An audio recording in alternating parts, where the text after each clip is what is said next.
Hello and welcome to another episode of Inside Marine. This week, I'm going to be talking to a really experienced operational professional from the marina industry. She works for one of the leading marina management companies in the country and is also going to be telling us a little bit about a pretty exciting challenge that she has coming up. I'm really pleased today to be chatting to Hollie Luff from Premier Marinas.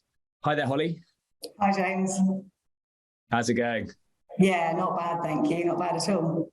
Good. Well, look, we're going to dive straight in today because we've got loads to cover. And like I said in my introduction, it's really exciting to be chatting to you, not just about your career in the marine industry and the marina sector specifically, but also the really exciting challenge that you've got coming up as well. So tons to pack in. But as with all of our guests, we love to go right back to the beginning and find out a bit about why you chose the marine industry and how did it all start? So let us know. Yeah, okay. So for me, James, it started what feels like a very long time ago now. I finished college, never going to be someone to sit behind a desk and do anything sort of mundane. I was looking for a degree to take part in that I thought would fit me and my personality. So I did a BA Honours degree in adventure education, which I know sounds a little bit fluffy, but essentially it's kind of very much like a sports degree, or has elements of physiology and psychology, but all sort of honed around adventure sports, so climbing, sailing. So the influence is all on that rather than your sort of traditional sports. So that's kind of a way that I was able to continue with all of my passions, which was sailing. I became an instructor. And whilst I was doing my degree, I had to work to obviously supplement that, as a lot of students do. So I was boot fitting in snow and rock. I was a seasonal worker at Premier Marinas, so taking lines for customers in the lock. And I was doing sailing instructing at a small activity centre. And for me, I very much wanted to do something like that as a career. But the sailing instructing and then kind of ski seasons and stuff was very seasonal work, and I was very determined to be able to make a career out of something.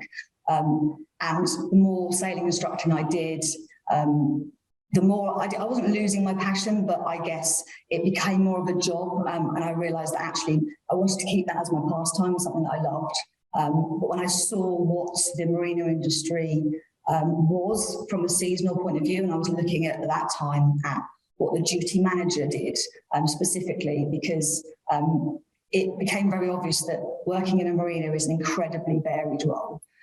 So you are 1 minute outside towing boats, next minute you're dealing with customers, and then looking at kind of that management route. I was very excited to think, okay, actually that's exactly what I want to do. It allows me to be near the water, work around boats, which I absolutely love, but actually push a professional career pathway as well, and then use my experience that I had through university and my academic side in order to actually create something in the management world.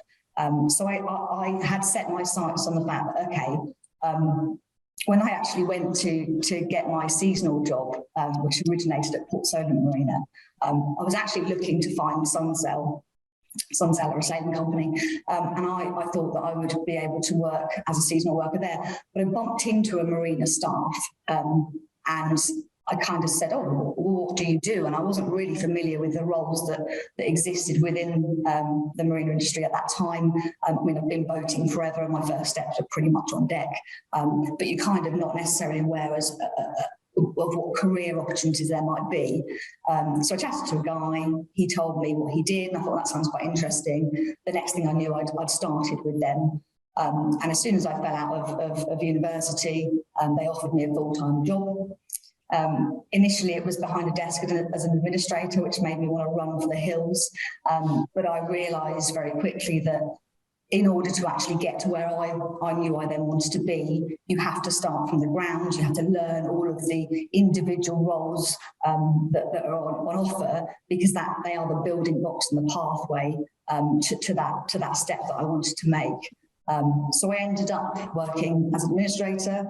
I ended up covering lockmaster shifts. I was working in the boatyard, lifting and launching boats, towing boats, all those sorts of things, and just getting all those really operational groundings ready for me to then be promoted into the management team, which I was after a number of years. And then I worked in the management team across 3 different marinas, so Chichester, Gosport and Port Solent.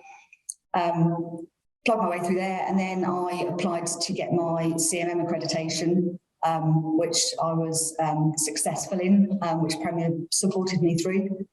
And then I joined our head office management team 6 years ago now, I should say. And the idea there was I had started, as much as I was working for individual marinas, and at the time we did work as sort of independent marinas. There was a real drive and strategy to actually try and integrate those marinas and create the same systems that ran through the sites, the same processes, and basically try and join us all up. And I ended up sort of naturally going around different sites and doing a bit of training. I became quite proficient on the systems because I've been there for a very long time.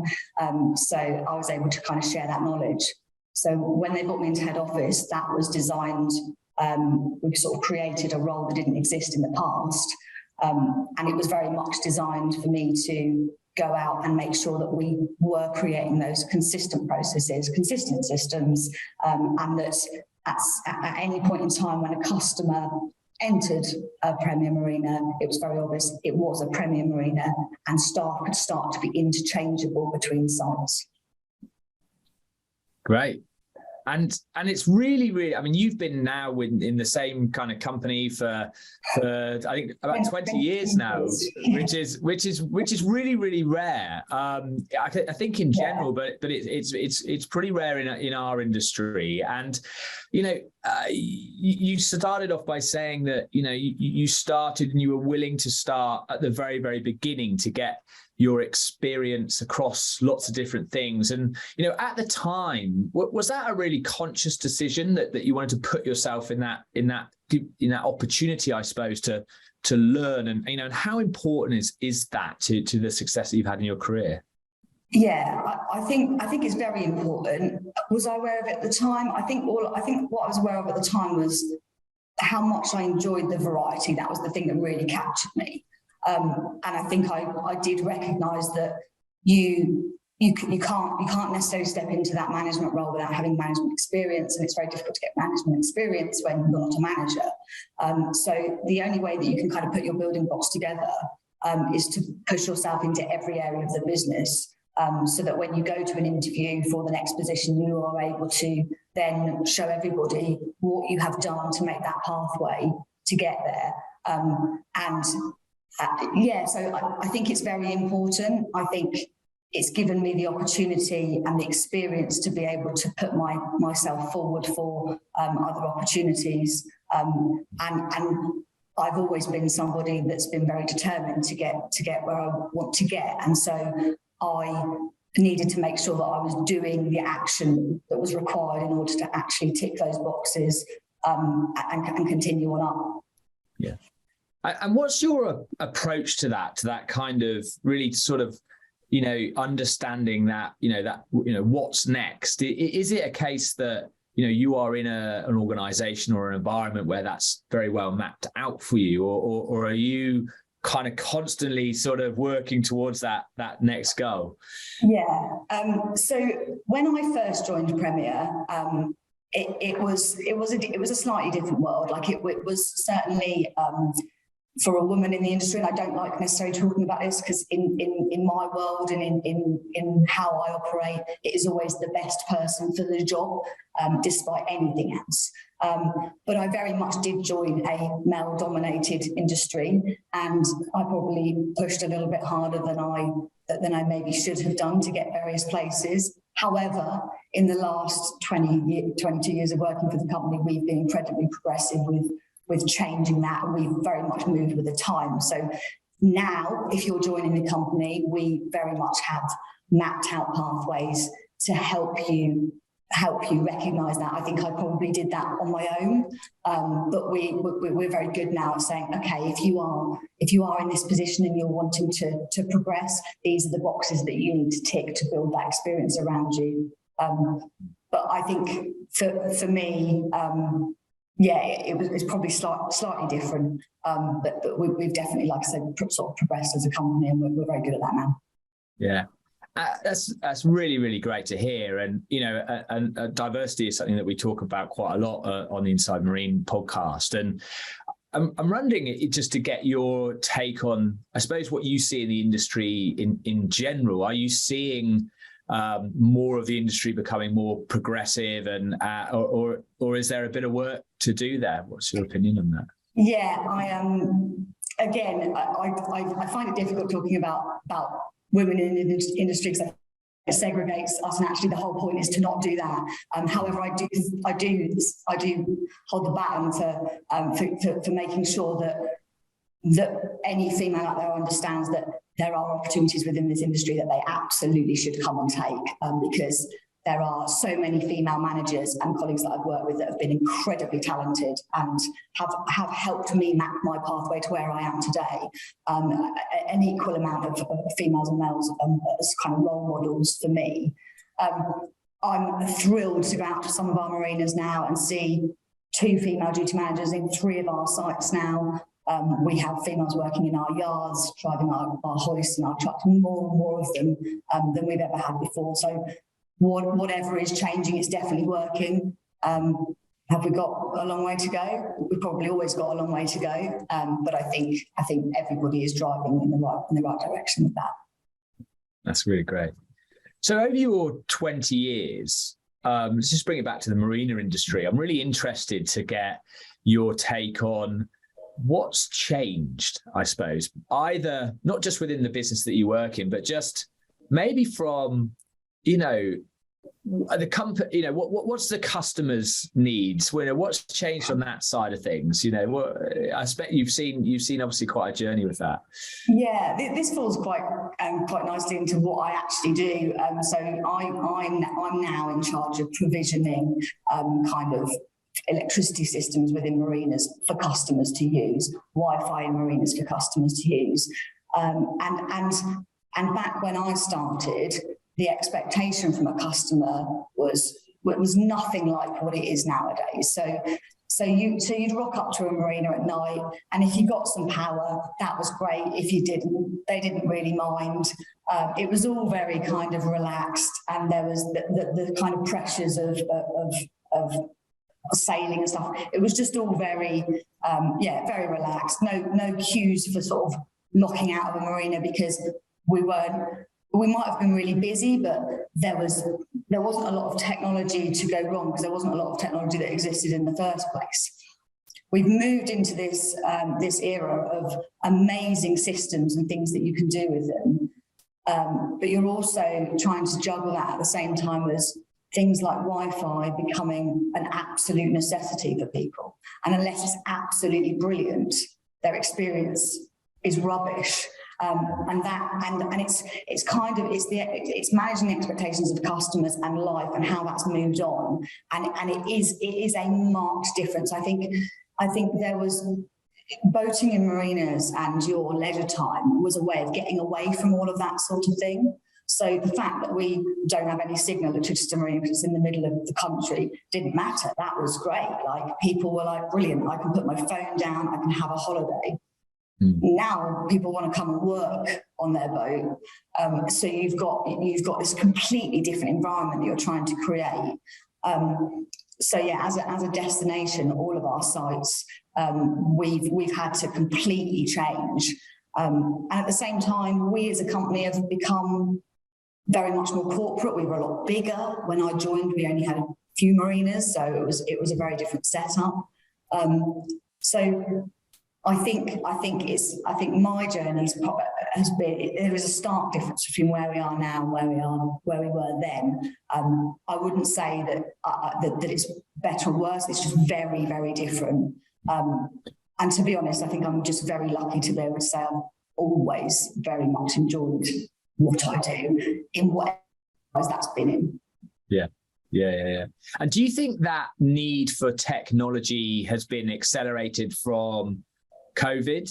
Or actually, were you starting to see that before, the whole kind of, do you know what, I'm going to come and work on my boat? That's a great, what a great office space. Yeah, it was definitely, it was there before, but I think probably it's just been, compounded by COVID. I think a lot of things have been. So there are a lot more people that are working from home now. And if that means, working from their office space at a marina, then we are seeing and hearing a lot more of that. Yeah. Okay. So over your time, your 20 years in the marine industry so far, what are you most proud of so far in your career? Oh, it's a great question. I'm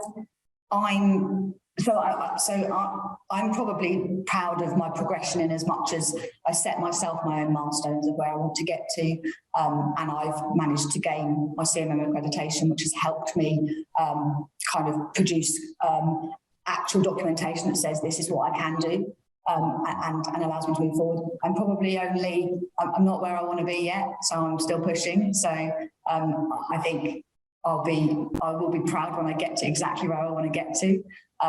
But I think just being able to, I would probably say my proudest thing is actually seeing other people around me who I've worked with for many, many years, who I've mentored or I've managed, moving up as well. And we have a lot of long-standing staff, which is what just shows the company that we work for, basically. And it's like a family, and to be so proud of other people when they then get their achievements or they move up, and know that you've been a part of that. I think that's probably what sits with me the most. Great.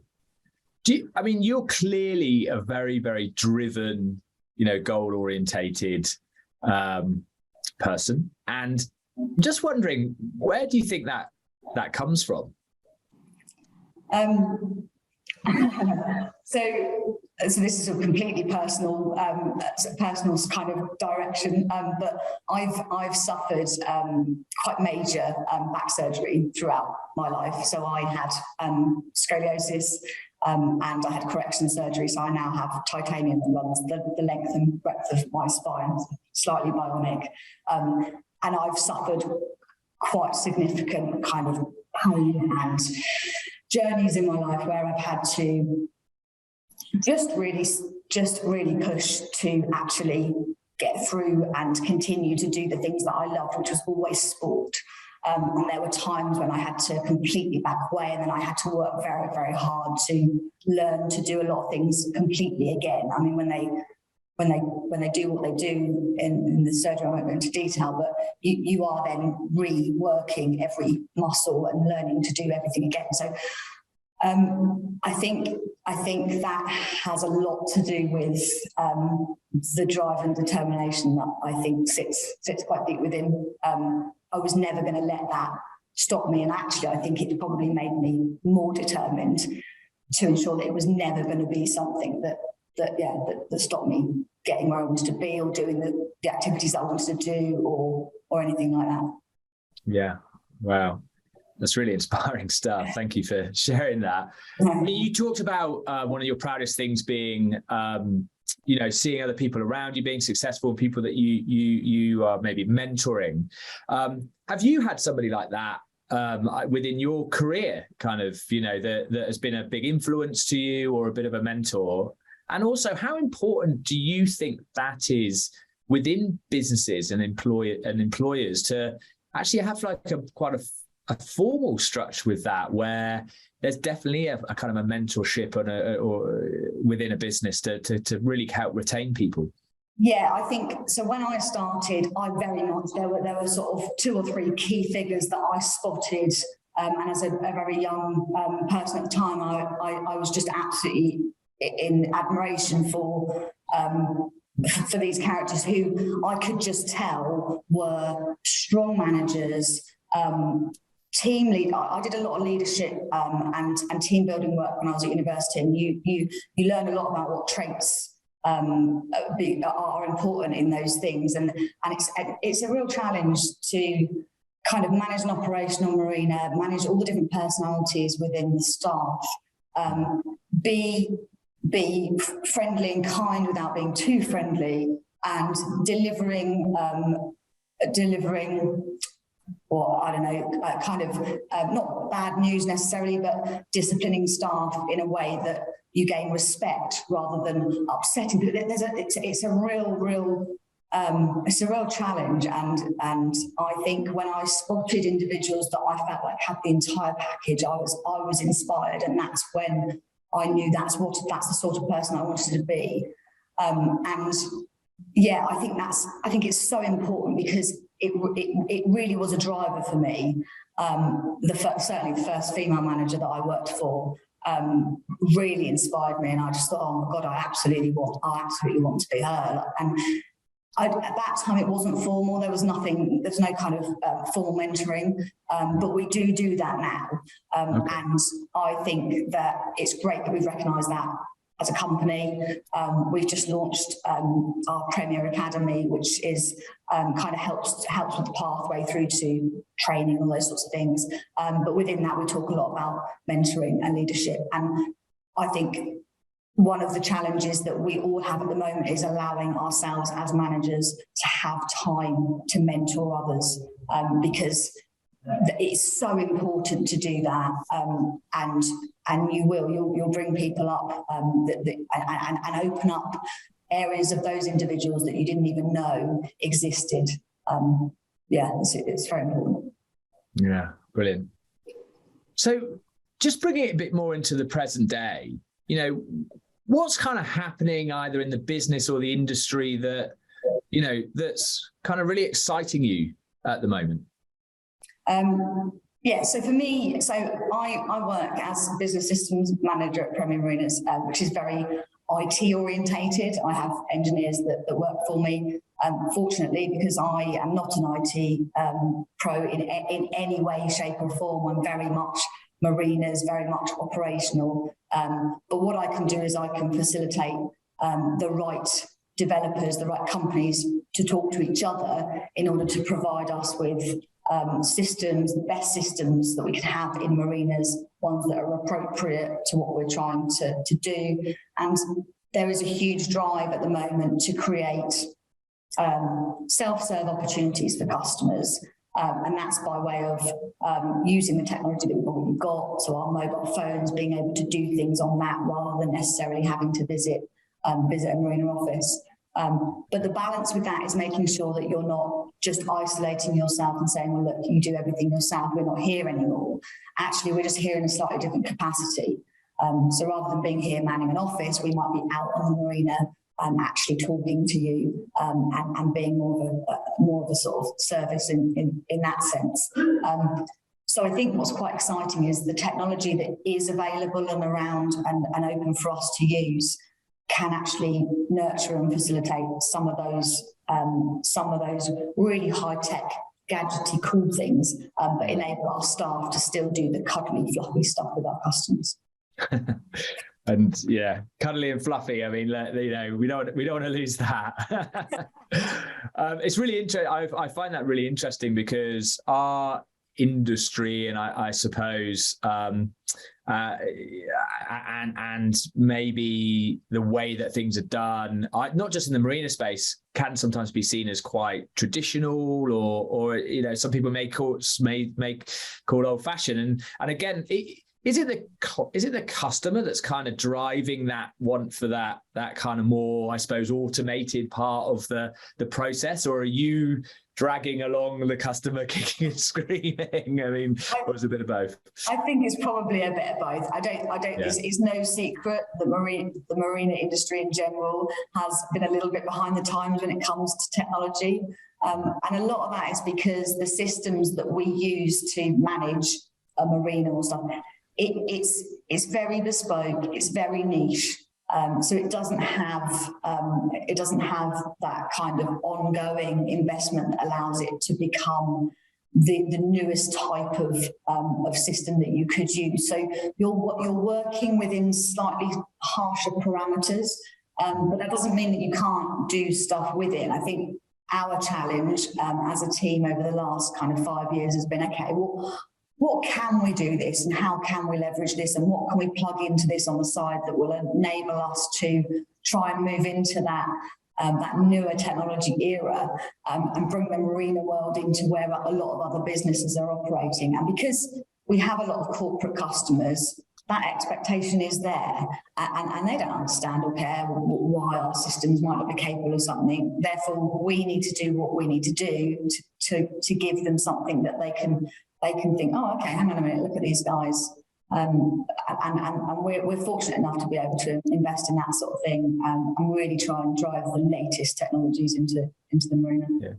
Yeah, that's really, really exciting stuff. I mean, it's clearly a big opportunity, getting the technology right as a marina or across your marinas.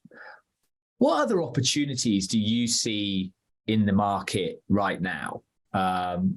Either for you or the business of the marina industry in general? I think one of the things, I mean, we're in an interesting time at the moment. We've got a lot of business outside of COVID. A lot of people obviously were sort of holidaying in the UK, staying close to home, and that encouraged people to buy boats and explore our own UK areas, which has been very good for us. But prior to that, and I think probably in the future, we're certainly looking at what other things that our sites can be used for. And certainly one of the things that I think is really important is seeing where those new customers and getting the younger people, the younger generations into boating. Nowadays, if you're a young person, it's difficult to get on the property ladder. So you're not necessarily going to have the opportunity to go and buy a boat. So it's okay, what can we offer to people, or how can we try and get the next generation into boating when we lose our sort of aging population? What then happens, and how do we backfill that? And I think that's something that we will need to concentrate on a lot more. And just making the marinas a kind of destination for people to come and see and make them realise they can be a part of it. So one of the things we do here, we have the Agape Boat Club, which is an opportunity for people to not necessarily purchase and own their own boats, but they can have access to other boats. And as part of that, we put them through a training course, we make them do a VHF course, we get them confident and competent on the water. And a lot of reasons why people don't do boating is because they see it as it's kind of over there, it's something that I've never been involved in. They don't necessarily understand that they absolutely could be, and we can nurture that pathway, and it doesn't have to be this sort of exclusive world that people think they can't be a part of. Yeah, absolutely. I mean, I talk about this a lot again on the podcast about the accessibility for boating or the water sports side as sports themselves, and the importance of that. The other thing we talk a lot about is, we all know that we are all very, very busy at the moment because of the leisure interest, but off the back of COVID and, just keeping it on opportunities at the moment. We have a lot of new customers coming into it, either buying boats or renting boats, and getting out on the water, even if it's just on a paddleboard. I'm interested to get your take on how do we keep that interest, really within our industry before they get distracted by something else, and something else is big. How do we really retain this opportunity that we've got so we don't lose all these new found boat owners or customers or water sports enthusiasts, not just for the next season, but for 10 years. Have you got any thoughts on that? Yeah, I mean, so I think for me it's always about kind of it's always about painting some pictures for people and giving them an idea of, okay, certainly with sort of marketing, it's okay, look at what you can be doing, and actually being able to allow people to visualize moments of time with their family or things that they would be able to create by being within this industry. So that's kind of a nice little marker for them to say, okay, yeah, I like the look of that. It's a bit like a holiday brochure. You just think, oh, I like where that is. And then when you actually get them into the marina, for us, it's absolutely about that kind of extra conscious service, whereby when you come to the marina, you have such a lovely experience that it's like a getaway. It's like you can arrive at the marina and actually all of a sudden everyone's doing everything for you and you can really enjoy yourself. At the same time, I think it's incredibly important to hold events or parties, or not necessarily parties, but some sort of thing that allows all the like-minded people that are in your marina to come together and share something that is for them very, very important. People's boats mean a lot to them, and you only have to have one or two really, really good annual events for them to want to do that year on year on year on year. And I think probably the biggest challenge for us in marinas is that we are so dependent on the weather. So if you have an absolutely cracking weekend where you're putting on various different events and you've got a sailing thing going on, you will absolutely keep your customers engaged and they will come back time and time again for that. Obviously, if the weather it doesn't do quite what it wants to do or you want it to do, then that makes it. And we see that trend so much. We see if people can get 2 or 3 really, really good weekends, they will stay. They will stay doing boating because those memories that they actually make are so that they're so important, and they enjoy them so much that actually that captures them and keeps them in. Yeah, I mean, look, so really interesting there. So I think what you're saying is one, we need to make it obviously accessible to so people can get a boat, get out in the water, give them the opportunity to do that. But then really almost kind of creating that community, that stuff, the other stuff that comes with the fact that they've got a boat, to really kind of retain them. I think that's really, really interesting. Yeah, we have. I've seen in the past we've had people buy boats and they've left like 3 or 4 months later, and you find out that they never took their boat out because they were too nervous. They didn't have the right qualifications, and that's where our job is, to make sure we're guiding these people and saying, right, recognising right from day one, you're a brand new boat owner, you're going to need a lot more of a cuddle. We need to be able to tell you, don't worry, we can actually get you people that can take you out. We can show you those routes, because for somebody who's brand new to the industry, I can imagine that they don't even know where to start. And there's nothing worse than getting on a boat and thinking, I actually don't know what I'm doing. And that's terrifying for somebody. So I think to be able to actually just be aware of what different customers might need, and then facilitate their journey. And all the time we can make the technology do what that needs to do. That's why our staff can then concentrate on those sorts of things for our customers. Brilliant. So look, that leads us really, really nicely on to the future and what's next. So, you know, what is next for you? So career-wise, so I'm looking to move up within Premier to director level. I would love one day to be operations director. I need to navigate my current role. I do a lot of project work already, a lot of operational project work, at the same time as running kind of the IT setup. And there are a lot more. It's interesting how those kind of roles are actually merging. So most operational systems or operational processes within the marina now have a technology side to them. So I'm kind of able to hopefully migrate myself kind of back into the pure ops world, but with now I have that knowledge of how we underpin those operational systems. I mean, you can't go and buy a hoist anymore without having a laptop to plug into it to do various settings. So it's a very combined thing, which is nice, and will hopefully allow me to still do the pathway that I want to get to get there. I am about to take a couple of months off to do something slightly crazy. So I don't know if I can talk about that now, James, or if that's absolutely. Yeah, no, definitely. When you know, obviously off the podcast here, we've talked a bit about this challenge that you're undertaking, which is absolutely incredible. So yeah, we'd love to hear all about it. Yeah, so so I'll be when I come back from this, that's when I'll be pushing to move on within the company if possible. But yeah, so in December this year, myself and 3 other Premier colleagues actually who are very close friends of mine, I've obviously worked for the company for a long time, so my friends are here. We are rowing the Atlantic in December as part of the Talisker Whiskey Atlantic Challenge. So our team name is In Our Element. And this was a sort of dream of mine about probably 4 years ago, and I was kind of inspired to do it. And I just had to find 3 other crazy people to join me. I did that within the company I work for, which is great, and also gave me the opportunity to approach Premier to explain that I wanted to do this, and I wanted to raise awareness for ocean pollution specifically, and I knew that that was a cause that was close to Premier's heart. So I kind of just said, look, I think there's an opportunity here for you to sponsor us. And we were able to secure Premier as our platinum sponsor, which has been an incredible support. Specifically, we're talking around, and you mentioned sustainability earlier, but we're talking and trying to promote some research that the University of Portsmouth are doing.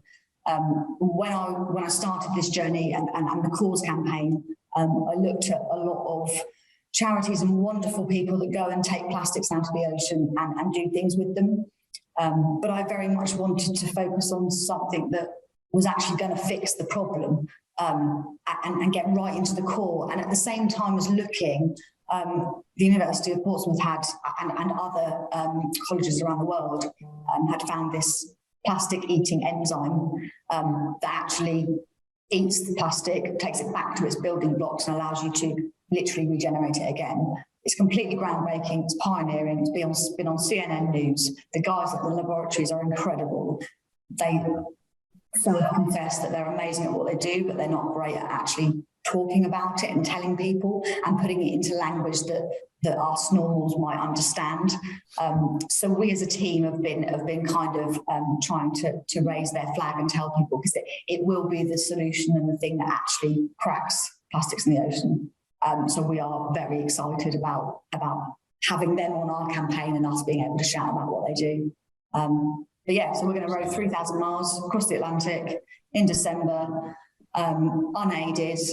We are part of a fleet of about 40 boats, but essentially once we leave land, we will have gone through very stringent checks before they let us leave, the race organisers. But once we go, and hopefully 45 to 50 days later, we will arrive in Antigua.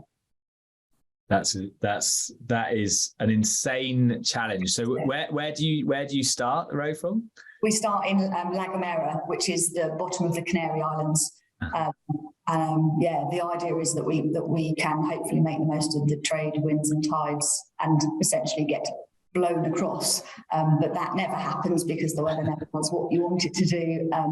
And so yeah, we will very much see what happens. We've been training hard. We've been ticking all the boxes on things that we need to do for inspections and kit and safety and all those kinds of things.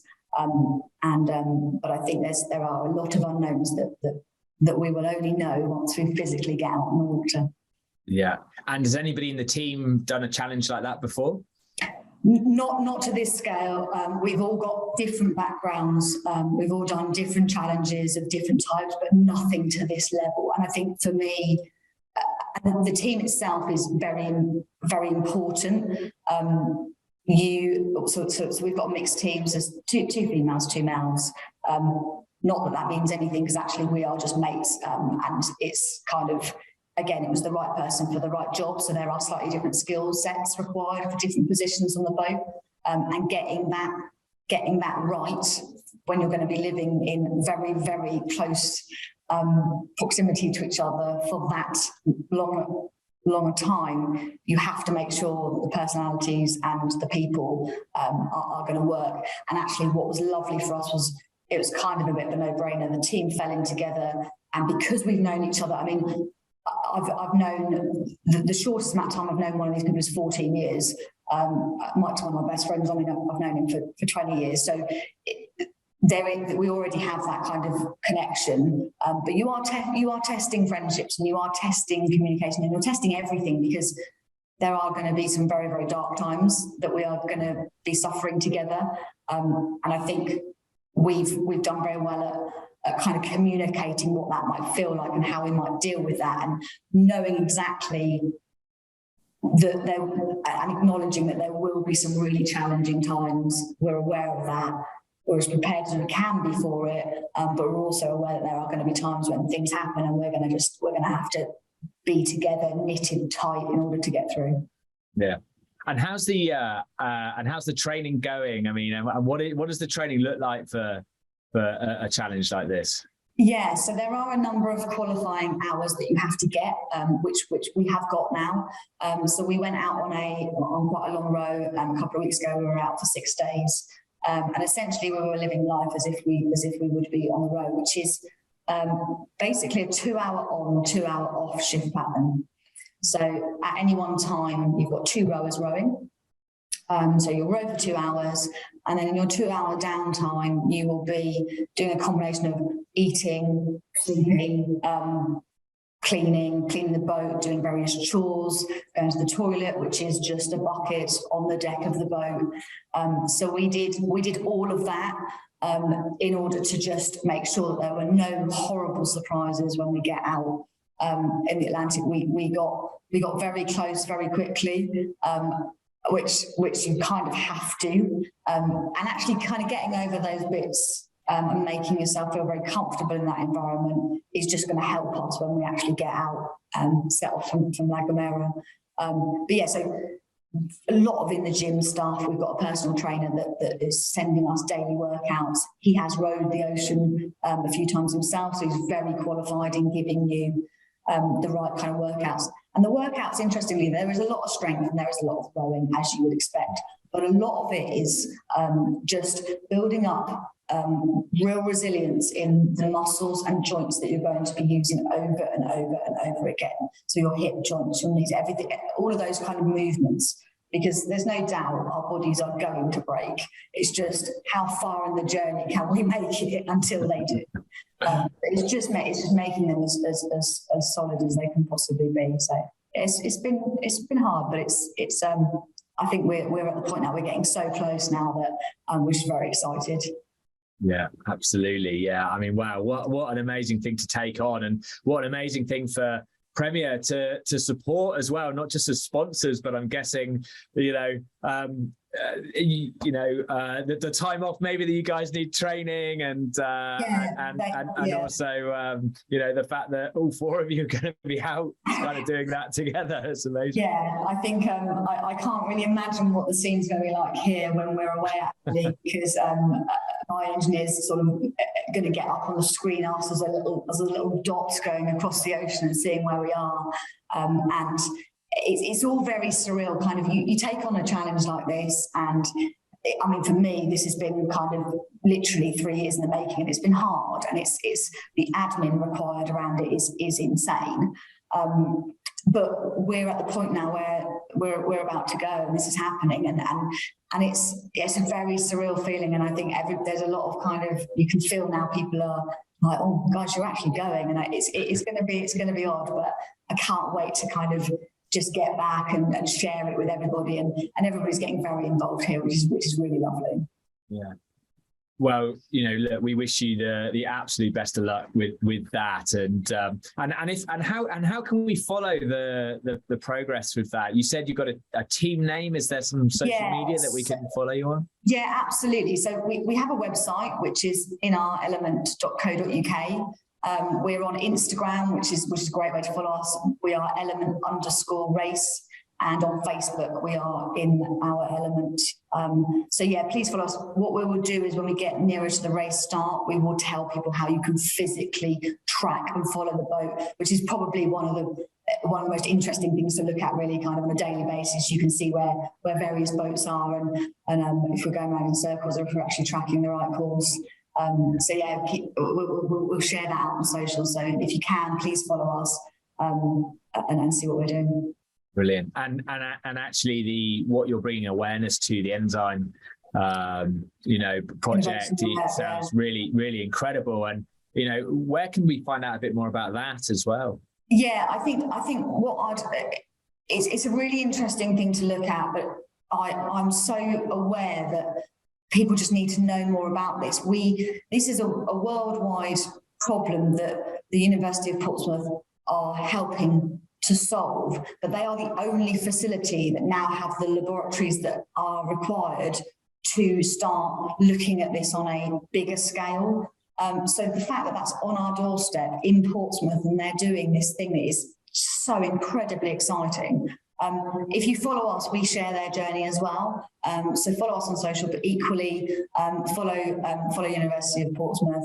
It's their Enzyme innovation. And yeah, again, we'll just share some stuff out so that people can see what they're doing. We're going to be at the Southampton Boat Show this year on the Wednesday, on the environmental day.